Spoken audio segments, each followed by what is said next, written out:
పంచాయతీ ఎన్నికల నోటిఫికేషన్ విడుదల 3 విడతల్లో జరగనున్న ఎన్నికలు.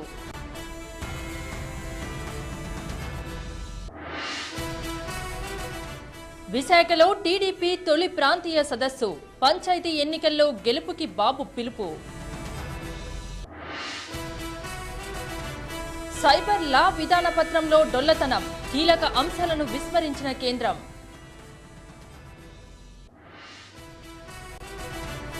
విశాఖలో వైఎస్ఆర్సీపీ నేత తనయుడి వీరంగం, ల్యాండ్ కబ్జా విషయంలో సిపిఐ నేతలపై దాడి.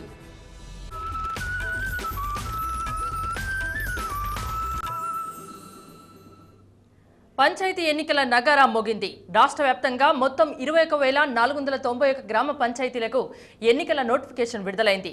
నోటిఫికేషన్తో పాటు పంచాయతీ ఎన్నికల షెడ్యూల్ కూడా ప్రకటించారు. 3 విడతల్లో ఎన్నికలు నిర్వహించనున్నట్లు రాష్ట్ర ఎన్నికల కమిషనర్ రమాకాంత్ రెడ్డి ప్రకటించారు. ఈ నెల 23వ తేదీన తొలి విడత, 27, 31వ తేదీల్లో 2, 3 విడతల్లో పోలింగ్ నిర్వహిస్తారు. నోటిఫికేషన్ విడుదల కావడంతో ఎన్నికల కోడ్ తక్షణమే అమల్లోకి వచ్చిందని రమాకాంత్ రెడ్డి చెప్పారు. రాష్ట్రంలో స్థానిక సంగ్రామానికి తెరలేచింది. రాష్ట్ర వ్యాప్తంగా మొత్తం 21,491 గ్రామ పంచాయతీలకు ఎన్నికల నిర్వహణకు గాను రాష్ట్ర ఎన్నికల సంఘం నోటిఫికేషన్ జారీ చేసింది. పంచాయతీ ఎన్నికలను 3 విడతల్లో నిర్వహించాలని ఎన్నికల సంఘం నిర్ణయించింది. ఈ నెల 23న మొదటి దశ పంచాయతీ పోలింగ్ జరగనుంది. 27వ తేదీన రెండో దశ, 31వ తేదీన మూడో దశ పోలింగ్ జరిపేందుకు ఏర్పాట్లు పర్యవేక్షించాలని నిర్ణయించింది. ప్రతి విడతకు కనీసం 2 నుంచి 3 రోజుల గ్యాప్ ఉండాలని ఎన్నికల సంఘం భావిస్తోంది. బ్యాలెట్ పద్ధతిన జరిగే ఎన్నికల్లో సర్పంచ్, వార్డు సభ్యులకు ప్రత్యక్ష పద్ధతిలో ఎన్నిక జరగనుంది. The elections will be in 3 phases. As I said, phase 1, 23rd, phase 2, 27th, phase 3, 31. నామినేషన్ల దాఖలకు ఈ నెల 13న ఆఖరి తేదీగా ప్రకటించింది రాష్ట్ర ఎన్నికల సంఘం. జూలై 14న నామినేషన్ల పరిశీలన జరుగుతుంది. నామినేషన్ల స్క్రూటినీ పూర్తయిన తర్వాత తిరస్కరణకు ఆఖరి తేదీ జూలై 15. ఈ నెల 17న నామినేషన్ల ఉపసంహరణ ఆఖరి తేదీ. మొత్తం 2,17,578 వార్డులకు పోలింగ్ జరుగుతుంది. రాష్ట్ర వ్యాప్తంగా 2,19,753 పోలింగ్ కేంద్రాలు ఏర్పాటు చేశారు. ప్రతి జిల్లాకు 3 ఎన్నికల పరిశీలకులను నియమిస్తున్నట్టు రమాకాంత్ రెడ్డి ప్రకటించారు. ఎన్నికలకు వెళ్లే గ్రామ పంచాయతీలు 21,491. ఎన్నికలకు వెళ్లే గ్రామ పంచాయతీలో వార్డ్స్ మొత్తం 2,17,578. Total number of wards in the Gram Panchayat going to poll 2,17,578. గ్రామ పంచాయతీలో పోలింగ్ స్టేషన్ల సంఖ్య 2,19,753. 3 విడతల్లో పోలింగ్ జరగనున్నందున పోలింగ్ ఉదయం 7 గంటల నుంచి మధ్యాహ్నం 1 గంట వరకు జరుగుతుంది. కౌంటింగ్ కూడా అదే రోజు మధ్యాహ్నం 2 గంటల నుంచి నిర్వహిస్తారు. ఎన్నికల్లో గెలిచిన వార్డు సభ్యులు ఉప సర్పంచ్ను చేతులెత్తే పద్ధతిలో ఎన్నుకుంటారు. పొద్దున 7 గంటల నుంచి మధ్యాహ్నం 1 గంట వరకు. Time of polling 7 AM to 1 PM. Counting of votes on the same dates as the elections were held from 2 PM onwards. Declaration of results immediately after the counting is over, and date of conduct of election of Upa Sarpanch also. Panchayat ఎన్నికల reservation ప్రక్రియలో జోక్యం చేసుకునేందుకు high court నిరాకరించడంతో ఇంతకు ముందు ఖరారు చేసిన రిజర్వేషన్లతోనే ఎన్నికలు జరగనున్నాయి. మొత్తం 21,491 గ్రామ పంచాయతీల్లో సగం అంటే 10,745 పంచాయతీలు మహిళలకు రిజర్వ్ కానున్నాయి. తొలిసారిగా 10,745 మంది మహిళలు సర్పంచ్గా ఎన్నికనున్నారు. ఎన్నికల పరిశీలకులుగా మొత్తం 44 మంది, 22 మంది ఐఎఫ్ఎస్ అధికారులను నియమించారు. గ్రేటర్ హైదరాబాద్ లో విలీనమయ్యే పంచాయతీలను ఈ ఎన్నికల నుంచి మినహాయించారు. అదేవిధంగా కోర్టు కేసులున్న పంచాయతీలకు కూడా ఎన్నికలు జరగడం లేదని ఎన్నికల సంఘం ప్రకటించింది. పంచాయతీ ఎన్నికలకు సంబంధించి ఆయా జిల్లాల కలెక్టర్లు ఈ నెల 9న ప్రత్యేక నోటిఫికేషన్లు జారీ చేస్తారు. రిటర్నింగ్ అధికారులు ఈ నెల 9న ఆయా పంచాయతీల ఓటర్ల జాబితాను ప్రకటిస్తారు. స్థానిక ఎన్నికల్లో వీరోచితంగా పోరాడాలంటూ పార్టీ శ్రేణులకు పిలుపునిచ్చారు టీడీపీ అధ్యక్షుడు చంద్రబాబు. స్థానిక సంస్థల్ని కాంగ్రెస్ పార్టీ నిర్వీర్యం చేసిందని, వాటిని బలోపేతం చేయాలని సూచించారు ఆయన. స్థానిక ఎన్నికల కోసం టీడీపీ నిర్వహించిన తొలి ప్రాంతీయ సదస్సును విశాఖలో ప్రారంభించారు చంద్రబాబు.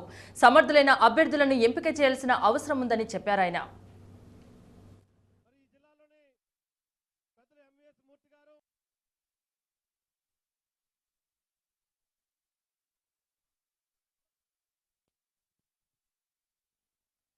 దయచేసి అందరూ కూర్చోవాల్సిందిగా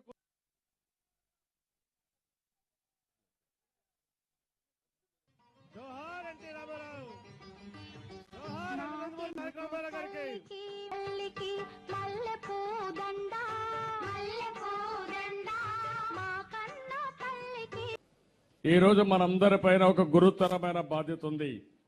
ఆ గురుతరమైన బాధ్యత కలిగిన ఒక రాజకీయ పార్టీ కార్యకర్తలుగా రేపు జరిగే ఎన్నికల్లో సమర్థుల్ని, మంచి అభ్యర్థుల్ని ఎక్కడికక్కడ పెట్టి ఏదైతే కాంగ్రెస్ పార్టీ స్థానిక సంస్థలను నిర్వీర్యం చేశారో ఈరోజు మళ్ళా బలోపేతం చేయడానికి మేమందరం పనిచేస్తామని గట్టిగా చప్పట్లు కొట్టి హర్షాన్ని, ఆమోదాన్ని తెలియజేయాల్సిన అవసరం ఉంది. ఎన్నికలంటే కాంగ్రెస్ పార్టీకి భయం. అధికారాన్ని దుర్వినియోగం చేసి అవినీతికి పాల్పడి ఎన్నికలు పెట్టకుండా ఏదో ఒక విధంగా తప్పించుకోవాలని ఈ కాంగ్రెస్ పార్టీ ప్రయత్నం చేస్తున్నారు తప్ప ఇంకోటి కానే కాదు. ఈరోజు చూడండి, ఏదైతే ఎన్నికలు పెట్టవలసిన ఈ కాంగ్రెస్ పార్టీ 2.5 సంవత్సరాలుగా 3 సంవత్సరాలుగా మున్సిపాలిటీకి ఎన్నికలు లేవు, 2.5 సంవత్సరాలుగా పంచాయతీలకు ఎన్నికలు లేవు.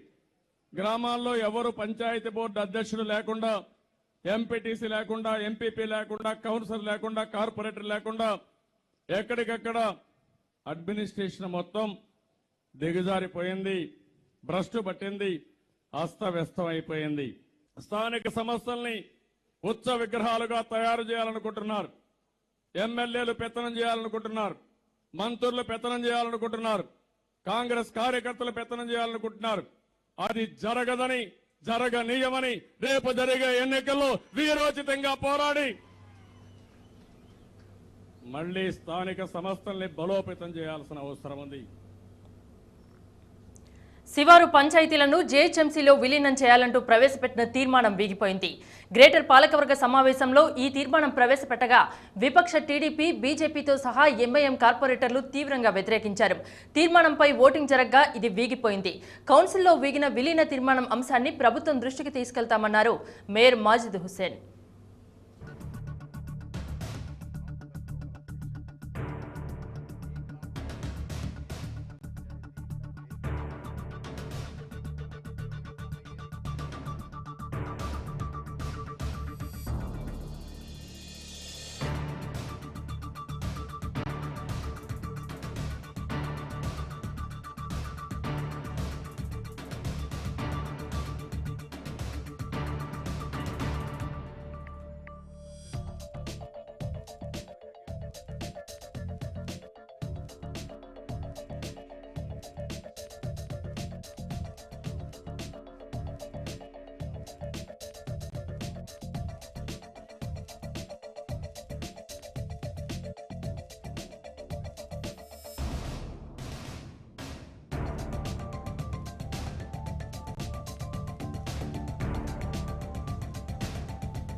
విశాఖలో వైఎస్ఆర్ కాంగ్రెస్ నేత దామ సుబ్బారావు తనయుడు వీరంగం సృష్టించాడు.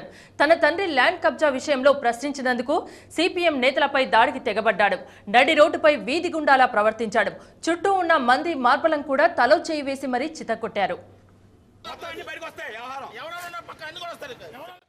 నడి రోడ్డుపై వీధి రౌడీలా దాడి చేస్తున్న ఈ సీన్ విశాఖలోని దువ్వాడలో జరిగింది.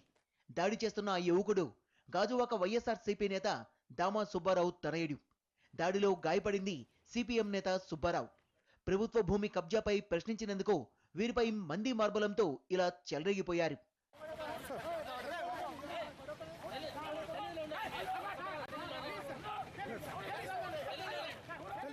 విశాఖ నగర పరిధిలోని దువ్వాడలో కోట్లాది రూపాయల విలువైన 9 ఎకరాల ప్రభుత్వ భూమి ఆక్రమణకు గురైంది. ఈ భూమిలో గాజువాకకు చెందిన వైఎస్ఆర్ కాంగ్రెస్ నేత దామా సుబ్బారావు ఆక్రమించడమే కాకుండా ఏకంగా పెద్ద వెంచర్లే వేసినట్టు ఆరోపణలొచ్చాయి. స్థానికుల ఫిర్యాదులతో ఇటీవల ఈ భూమిని సర్వే చేయించిన రెవెన్యూ అధికారులు ఇది ప్రభుత్వ భూమి అని నిర్ధారించారు. ఈ భూమిలో అక్రమ కట్టడాల్ని కూల్చివేసి ఇది ప్రభుత్వ భూమి అని బోర్డుల్ని కూడా పెట్టేశారు.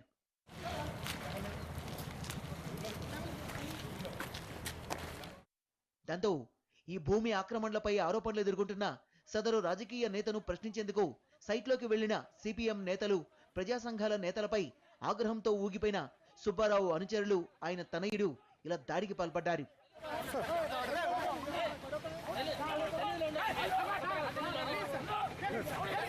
ప్రజాసేవ ముసుగులు ఇంత దారుణానికి ఒడిగడతారా అంటూ ప్రజా సంఘాల నేతలు ప్రశ్నిస్తున్నారు. ఇదేంటి అని అడిగినందుకు అనుచరులతో కొట్టిస్తారా అంటూ ప్రశ్నిస్తున్నారు. వీరిపై చట్టపరమైన చర్యలు తీసుకోవాలని డిమాండ్ చేస్తున్నారు. ఎవడో కుర్రాడు అట్లాగే ఆయన సుబ్బారావుకి అనుచరులు కొంతమంది మేము అక్కడ ఉన్నటువంటి ఏరియాలో వాళ్ళు మమ్మల్ని ఫాలో అవుతూ ఉన్నారు దూరంగా.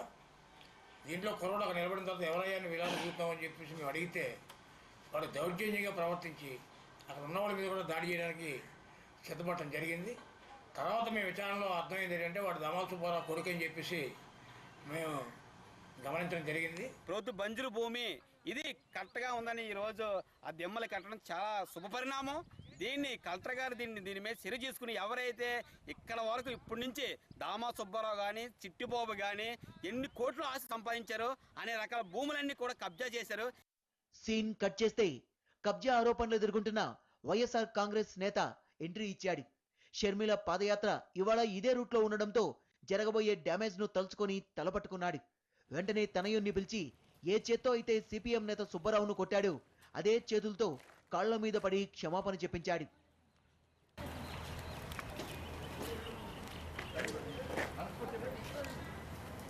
ప్రభుత్వ భూమిని ఆక్రమించి ఇదేంటి అని ప్రశ్నించినందుకు రాజకీయ పలుకుబడితో దాడులకు పాల్పడుతున్న ఇలాంటి వారిపై చర్యలు తీసుకోవాలని స్థానికులు కోరుతున్నారు.